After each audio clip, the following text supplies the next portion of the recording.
നമസ്കാരം. ബിഗ് ബോസിൻ്റെ ഒരു ലൈവ് അപ്ഡേറ്റ് ആണ്. ലൈവ് കണ്ടവർക്കറിയാം, ഒരു ഫിസിക്കൽ അസോൾട്ട് നടന്നു ഇത്. പക്ഷെ ലൈവില് ശരിക്കും അവർ കാണിച്ചില്ല കേട്ടോ. എപ്പിസോഡിൽ കാണിക്കുന്നുണ്ടാവുമായിരിക്കും, പക്ഷെ ശരിക്ക് ആ അടിക്കുന്നത് കാണിച്ചിട്ടില്ല. അടിച്ചു തന്നെ ഉറപ്പാ. കാരണം ജാസ്മിന്റെ ആ റോബോട്ടിന്റെ ഹെൽമെറ്റ് ഒക്കെ പൊട്ടിയിട്ടുണ്ട്. ജാസ്മിൻ എന്നിട്ട് ആ നിപ്പൊക്കെ കണ്ടാ അറിയാം ഒന്ന് കിട്ടിയെന്ന്. പക്ഷെ എന്താ പറയാ, ഒന്നും ആക്ഷൻ ഒന്നും എടുക്കണില്ല ബിഗ് ബോസ്. ഇത് എന്താ അത് ഇതിന് മാത്രമേ പറ്റുള്ളൂ. അങ്ങനെയൊക്കെ വല്ലതും ചെയ്താലോ? ഇതിനൊക്കെ പറ്റും. ഇങ്ങനെ കാണിക്കാൻ അതിന് ഇങ്ങനെ കാണിച്ചാൽ പുറത്താക്കൂട്ടോ. നേരെ മറിച്ച് അടിച്ചാൽ അത് വലിയ ഇഷ്യൂ ആയിട്ട് വാണിംഗ് ഒക്കെ എല്ലാരും മുമ്പിൽ വെച്ചിട്ടൊക്കെ. ഇത് രഹസ്യമായി രണ്ടാളെയും വിളിച്ചിട്ട് സംഭവം എന്താന്ന് കാണാത്തവർക്ക് ജസ്റ്റ് ഒന്ന് ഞാൻ പറയാട്ടോ. ഒന്നുമില്ല, റോബോട്ടായിട്ടാണ് ജാസ്മിൻ. അപ്പൊ ജാസ്മിന് ശ്വേതാ മേനോൻ കയറിയല്ലോ. ശ്വേത പറഞ്ഞു എല്ലാവരെയും വിളിച്ചിട്ട് ഇരുത്താൻ പറഞ്ഞു. എന്തോ ഒരു ആക്ടിവിറ്റി ചെയ്യിപ്പിക്കാൻ വേണ്ടിയിട്ട്, ജാസ്മിന്റെ ഒരു പെർഫോമൻസോ അങ്ങനെ എന്തോ ഒരു ആക്ടിവിറ്റി ശ്വേതാ മേനോന് ചെയ്യിപ്പിക്കാൻ വേണ്ടി ജാസ്മിനെ കൊണ്ട് മറ്റേ ഡാൻസ് കണ്ണോട് അത് കളിപ്പിക്കാനുള്ള പരിപാടി വെച്ചിട്ടുണ്ട്. ഇത് നമ്മൾ പ്രേക്ഷകരെ രക്ഷപ്പെട്ടു എന്നുള്ളത് അറിയില്ല കേട്ടോ. അതെ, ഓക്കെ, എന്തായാലും കളിപ്പിക്കോ അറിയാം. അപ്പോൾ അതിന് വേണ്ടിയിട്ട് എല്ലാവരും വിളിച്ചു വരുത്താൻ പറഞ്ഞു. അപ്പോൾ കിച്ചണിലായിരുന്നു ഓണർ, അതായത് ഹോട്ടലിൻ്റെ ഓണേഴ്സായിട്ടുള്ള നമ്മളെ റസ്മിൻ, അൻസിബ, അഭിഷേക്, മറ്റേതാരായിരുന്നു ഒരാൾ കൂടി നോറ. അതിൽ ഇവർ പറഞ്ഞിട്ട് ഇവർ വരണേ ഇല്ല. ജാസ്മിൻ തിരിച്ചു വന്നപ്പോൾ ജാസ്മിനോട് വീണ്ടും ശ്വേതാ മേനോൻ പറഞ്ഞു നിർബന്ധമായിട്ടും അത് റോബോട്ടിൻ്റെ ഒരു ഉത്തരവാദിത്തമാണ്, എങ്ങനെയെങ്കിലും വിളിച്ചുകൊണ്ടിരുന്നു. ജാസ്മിൻ ഒന്നും തെറ്റൊന്നും ചെയ്തിട്ടില്ല കേട്ടോ. ഇതിൽ ജാസ്മിൻ അവിടെ വന്നിട്ട് ഇത്രേ പറഞ്ഞിട്ടുള്ളൂ, നിങ്ങളെ വിളിക്കുന്നുണ്ട് വരണം. അപ്പോൾ അൻസിബി റസ്മിന് മൈൻഡ് ചെയ്യാണ്ട് ചിരിച്ച് വർത്താനം പറയാം, ശ്രദ്ധിക്കണേ ഇല്ല, കുക്ക് ചെയ്തുകൊണ്ടേയിരിക്കുക. അപ്പോൾ ഇപ്പം പിന്നെ വീണ്ടും ഇവർ വരാണ്ട് മൈൻഡ് ചെയ്യാണ്ടിരുന്നപ്പോൾ ജാസ്മിൻ പോയിട്ട് ആ ഗ്യാസ് കൊണ്ട് ഓഫ് ചെയ്തു.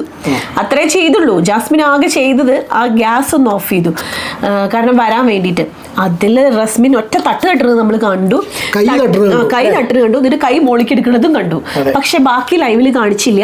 അതിൻ്റെ ഇടയിൽ അവിടെ സംഭവിക്കാനുള്ളത് എന്തൊക്കെയോ സംഭവിച്ചു. പിന്നെ നോക്കുന്ന സമയത്ത്, നമ്മൾ കണ്ട സമയത്ത് ജാസ്മിൻ്റെ തലയിൽ ഹെൽമെറ്റ് ഇല്ല. റസ്മിൻ അപ്പുറത്ത് കരയുണ്ട്, ജാസ്മിൻ ഇങ്ങനെ നിൽക്കുന്നുണ്ട്.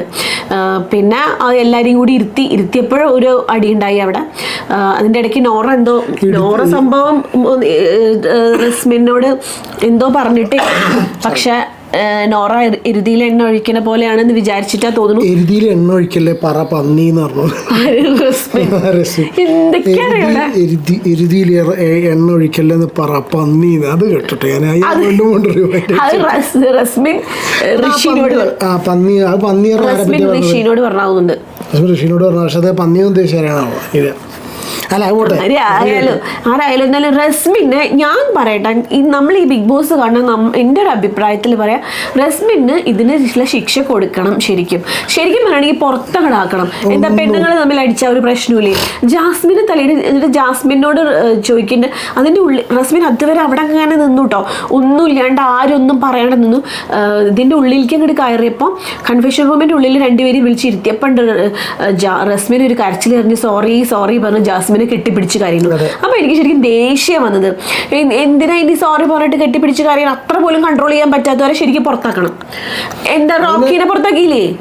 പിന്നെ സിബിൻ എന്തോ ചെയ്തു പറഞ്ഞിട്ട് അതിന്റെ മുകളിൽ സിബിനെ ഇനി ക്രൂശിക്കാൻ ബാക്കിയൊന്നുമില്ല. അതിലും ഭേദം അപ്പളെ പിടിച്ച് പുറത്താക്കുമായിരുന്നു. ഒന്നും ചെയ്യാണ്ട് സിബിനെ അത്രയും പീഡിപ്പിച്ചു. ഇതെല്ലാം നടക്കണ്ടല്ലോ. പിന്നെ എന്തുകൊണ്ടാ റസ്മിനു മാത്രം ഇനി ആവർത്തിക്കരുത് പറഞ്ഞിട്ട് വിടുന്നത്? അത് ശരിയല്ല. ഇവർക്ക് രണ്ടുപേർക്കും മാത്രം എല്ലാവിധ പ്രിവിലേജസ് കൊടുക്കുന്നത് അത്ര വലിയ ശരിയൊന്നുമല്ല. റസ്മിൻ എന്തായാലും ജാസ്മിനെ തല്ലി, അത് തെറ്റാണ്. ആരായാലും തല്ലാൻ പാടില്ല, ഒരിക്കലും പാടില്ല. അടി കിട്ടിയിട്ട് ജാസ്മിനെ എപ്പിസോഡിൽ കാണാം, തിരിച്ചു കൊടുത്തിട്ടൊന്നുമില്ല. അതിലേക്ക് വേറെ സംഭവം ഉണ്ട്. ഈ സാബു എന്താണ് ജാസ്മിന്റെ കൈയിന്റെ ഉള്ളിൽ നിന്ന് എന്തോ എന്താ മനസ്സിലായില്ല. എപ്പിസോഡിൽ മനസ്സിലായ പറയണേ, കണ്ടവർക്ക് മനസ്സിലാവും. അതായത് ഇങ്ങനെ കൈയിന്റെ ഉള്ളിൽ എന്തോ മുറുക്കി പിടിച്ചിരിക്കുന്നുണ്ട്. ആ മുറുക്കി പിടിച്ചത് സാബു കൺഫ്യൂഷൻ റൂം പോണതിന്റെ മുമ്പ് ജാസ്മിൻ സാബുമോനോട് പറയുന്നുണ്ട്, കളയരുതേ, അത് എനിക്ക് വേണം, അത് കളയരുതേ. എന്താ സംഭവം മനസ്സിലായി? എന്താ ഗബ്രിന്റെ താടിയുടെ കഷ്ണം അല്ല കേട്ടോ, വെറുതെ പറയണേ. നിങ്ങൾക്ക് ആർക്കെങ്കിലും മനസ്സിലായിച്ച പറയണേ. എന്നോട് ഇത് എതിരഭിപ്രായമുള്ളവർക്ക് കമന്റ് ബോക്സിൽ വരാം. അല്ലെങ്കിൽ അതല്ല ഞാൻ പറയുന്നത് സത്യമാണെങ്കിൽ നിങ്ങൾ ഗബ്രീന്റെ താടി രോഗം പറിച്ചു കൊടുത്തിട്ടാണ് പോയിരിക്കുന്നത്. ഇങ്ങനെ തൊട്ട് ഗബ്രി പോയത് മുതൽ ജാസ്മിൻ ഇങ്ങനെ കൈ പിടിച്ചടക്കുക. അവരുടെ താടി രോഗം അല്ലാതെ പറയട്ടോ, ചിലര് സത്യം വിചാരിക്കും സീരിയസ് താടി രോഗം തന്നെ. ഞാൻ ഒന്നും വെറുതെ അറിയില്ല കേട്ടോ, ഞാൻ നുണ അറിയില്ല. നിങ്ങൾ എന്റെ കണ്ണിക്ക് നോക്കിയിട്ട് പറയുന്നുണ്ടോ ഞാൻ നുണ അറിയലുണ്ടോ? ഞാൻ നുണ അറിയാലോ, സത്യം തന്നെ പറയാം. അല്ലെങ്കിൽ അവളത് കൈ പിടിച്ചില്ല. അവള് ഇടിയത് തട്ടിപ്പറിച്ച് വാങ്ങുമ്പോൾ എനിക്കത് വേണം എന്ന് അവള് പറയണത്. എനിക്കത് വേണം കേട്ടോ, ഞാൻ അങ്ങനെ നിധി പോലെ സൂക്ഷിച്ചതാണെന്നൊക്കെ പറഞ്ഞിട്ട്. ഇന്ന് ശരിക്കും ജാസ്മിന്റെ കാര്യം കഷ്ടമായി കേട്ടോ. ഒന്നും ജാസ്മിൻ ഒരു തെറ്റും ചെയ്തിട്ടില്ല. പിന്നെ എന്താ പറയാ, അതിന്റെ ഉള്ളിൽ നിന്നുണ്ടല്ലോ കൺഫെഷൻ റൂമിൽ നിന്ന് പിന്നെ റസ്മിൻ എന്നിട്ട് ഇപ്പൊ ജാസ്മിനോട് പറയാ, നിനക്ക് ഏത് സമയം ഗബ്രി എന്നുള്ള വിചാരം മാത്രമേ ഉള്ളൂ, നീ നിന്റെ എന്താ നോക്കണില്ല അത് എന്നൊക്കെ പറഞ്ഞിട്ട് കാര്യമുണ്ടായിരുന്നു. അപ്പൊ ജാസ്മിൻ തിരിച്ചു പറയുന്നുണ്ടായിരുന്നു, എന്തായാലും ലൈവിൽ ഇന്നിപ്പോ നടന്നാണെങ്കിൽ എപ്പിസോഡിൽ ഈ അടിക്കുന്ന സീൻ കാണിക്കും. എനിക്ക് തോന്നണില്ല കാണിക്കുന്നു. കാണിച്ചു കഴിഞ്ഞാൽ ഇനി ഇതേപോലെ എല്ലാവരും യൂട്യൂബേഴ്സ് എല്ലാവരും ചെയ്യും. എല്ലാവരും കമന്റ് ഒക്കെ ഇടുമല്ലോ, ഹോട്ട്സ്റ്റാറിലൊക്കെ കമന്റ് ചെയ്യുമല്ലോ, റസ്മിനെ ഒഴിവാക്കണം, റസ്മിൻ ചെയ്തത് ശരിയായില്ല പറഞ്ഞ്. കാരണം അത് കാണിക്കേണ്ടാതിരിക്കാൻ മാത്രം രീതിയിൽ അടിച്ചു തോന്നുന്നു. എന്തോ അത് ആ ഹെൽമെറ്റ് പൊട്ടിയിട്ടുണ്ടേ. അതെ, മറ്റേ ISIമാർക്കുള്ള ഹെൽമെറ്റ് ഒന്നുമല്ല ഇത്, ഏതോ ഒരു പ്ലാസ്റ്റിക് കൊണ്ട് ഉണ്ടാക്കിയ ഒരു സാധനമാണ്. എന്നാലും അത് പൊട്ടിയില്ലേ? എന്നാലും റസ്മിൻ അത് വളരെ മോശമായി പോയി. റസ്മിൻ ആരാ, ഗുണ്ടയോ ആയിരിക്കാം. ഇവരൊക്കെ ബിഗ് ബോസിന്റെ പ്രത്യേക പ്രിവിലേജ് ഉള്ള ആൾക്കാരെ തോന്നുന്നുണ്ട്. റസ്മിൻ എന്താ ലേഡി ഗുണ്ടയോ? ഇങ്ങനെ ഒരാള് എന്തെങ്കിലും ദേഷ്യം വരുമ്പോഴേക്കും അടിക്കാൻ. ജാസ്മിന്റെ ആളായോ? അങ്ങനെയല്ല കൂട്ടേട്ടാ, ജാസ്മിന്റെ ആളായിട്ടോ റസ്മിന്റെ ആളായിട്ടോ ഒന്നുമല്ല. നമ്മൾ റിവ്യൂ ചെയ്യുമ്പോൾ അപ്പൊ എന്താണോ ന്യായം പോലെ സംസാരിക്കും. സോറി, അപ്പൊ ചെറിയ കട്ടായി പോയി. അപ്പൊ എന്താ പറഞ്ഞു ചോദിച്ചാൽ ജാസ്മിന്റെ അല്ല, ഞാൻ പറഞ്ഞത് എന്താന്ന് വെച്ചാൽ ജാസ്മിന്റെ ആളായിട്ടോ വേറെ ഒരാളുടെ ആളായിട്ടോ ഒന്നുമല്ല, ചെയ്തത് തെറ്റാണ്. ഇപ്പൊ ആ പ്രവൃത്തി റസ്മിൻ ചെയ്തത് തെറ്റാണ്, അതിന് നടപടി എടുക്കണം, അത്രേ ഉള്ളൂ. അല്ലാണ്ട് അതിന് എല്ലാത്തിനും അങ്ങനെ ക്ഷമിക്കാനൊന്നും പറ്റില്ല. ഞാൻ വേറെ കാര്യം ചോദിക്കാനുള്ളത്, ഈ പിന്നെ അൻസിബ എന്തിനാ കരഞ്ഞിരുന്നത്? അൻസിബയ്ക്ക് മനസ്സിലായിണ്ടാവും റസ്മിൻ ചെയ്ത് തെറ്റാണെന്ന്. എനിക്ക് അങ്ങനെ തോന്നുന്നു. അൻസിബി റസ്മിൻ അവരൊരു ടീമല്ല ഇപ്പോ.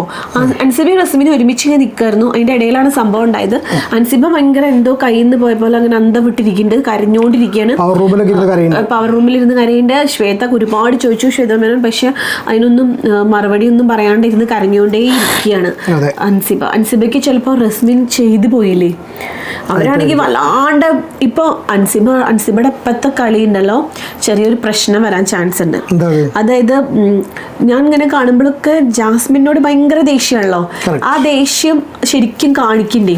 അങ്ങനെ കാണിച്ചുണ്ടാവുക ലാസ്റ്റ് എന്താ ഉണ്ടാവുക വെച്ചാൽ കുറെ ആൾക്കാര് ഇവർക്കിതൊന്നും മനസ്സിലാവില്ലേ. കുറെ ആൾക്കാർ പിന്നെ ജാസ്മിനെ സപ്പോർട്ട് ചെയ്യാൻ കാരണം അൻസിബയുടെ ആ ഒരു കൂടുതലായിട്ടുള്ള നോറി അൻസിബയും കൂടുതലായിട്ട് ജാസ്മിനെ ഇങ്ങനെ ഇതാക്കുമ്പോൾ ഇപ്പുറത്തെ സൈഡിൽ കുറെ സപ്പോർട്ട് കൂടും. അപ്പൊ ഇവരെന്തിനാ അങ്ങനെ ചെയ്യണമെന്ന് അറിയില്ല. പൊട്ടത്തിലല്ലേ, മിണ്ടാണ്ടിരുന്നാൽ മതി. പക്ഷെ എന്തൊരു വൈരാഗ്യം തീർക്കണ പോലെയാണ് അൻസിബ ചില സമയത്ത് ഭയങ്കരമായിട്ട് പെരുമാറുന്നത്. അതേപോലെ നോറ പിന്നെ എന്തൊക്കെയോ പറഞ്ഞ കാര്യം ഇപ്പൊ അവിടെ. പിന്നെ അപ്പൊ ഈ ഒരു ചെറിയ ഇതിപ്പോ ലൈവില് സംഭവം ഉണ്ടായ സംഭവം, ഈ ഒരു ചെറിയ ലൈവ് അപ്ഡേറ്റ്. പക്ഷെ ഒരു കാര്യം ഇത്രേ പറയാനുള്ളൂ, അടിച്ചത് തെറ്റാണ്, 100% തെറ്റാണ്. പക്ഷെ അത് ബിഗ് ബോസിനെ സംബന്ധിച്ച് ചില ആൾക്കാർ ചെയ്യുമ്പോൾ മാത്രമല്ല തെറ്റ്. ഒരു ചെറിയ ഫിംഗർ കാണിച്ചു എന്നുള്ള ഒറ്റ കാര്യം കൊണ്ട് ഈ സീസണിൽ തന്നെ സിബിന്റെ പുറത്ത് വളരെ നല്ലൊരു കണ്ടസ്റ്റന്റ്. സിബിന് ഓരോ വർത്തമാനം പുറത്തു വന്നിരുന്ന് സംസാരിക്കുന്ന സമയത്തും അപ്പോഴൊക്കെ ഞങ്ങൾ പറയുന്ന കാര്യത്തിലേ ഉള്ളൂ, ബിഗ് ബോസിന് ഇപ്രാവശ്യം സീസൺ 6 കപ്പ് ഒരു എതിരാളികളില്ലാത്ത രീതിയിൽ കൊണ്ടുപോകാൻ പറ്റുമായിരുന്നു. ചുമ ഭയങ്കര പ്രശ്നമാണ്, അതുകൊണ്ടാണ് ഈ കട്ട് ചെയ്ത് എടുക്കേണ്ട ഒരു സിറ്റുവേഷൻ പറ്റും. അതെ, അപ്പൊ അത്രേ ഉള്ളൂ. അപ്പൊ അതിന് ആള് പറഞ്ഞെന്താന്ന് വെച്ചാല്, അങ്ങനെ ഒരു സിബിൻ നല്ലൊരു കണ്ടസ്റ്റന്റിനെ ഈ ഒരു ചെറിയ ഫിംഗർ കാണിക്കുന്ന ചെറിയ കാര്യമല്ല, പക്ഷെ അതെ അങ്ങനെ കാണിച്ചതിന് എന്താ പറയാ മാനസികമായി തളർത്തി പറഞ്ഞു വിട്ടു. 2 ദിവസം കൊണ്ടാടി അതും പറഞ്ഞിട്ട്. അപ്പൊ ആ നിലയ്ക്ക് ഇപ്പൊ ഈ തല്ലി ഈ ദേഷ്യം വന്നിട്ട് പിന്നെ റോക്കിനെ പിന്നെ അത് പിന്നെ സിജോന്റെ പല്ല് പൊട്ടി. പക്ഷെ എന്നാലും ഈ അടിയൊക്കെ അതിന്റെ ഒരു മുന്നത്തെ സീസണുകളിലൊക്കെ ഫിസിക്കൽ അസോൾട്ട് അടിച്ച് പല്ലുപിടിക്കണം ഉദ്യമതിയിലോ അപ്പളേക്കും പുറത്താക്കില്ലേ.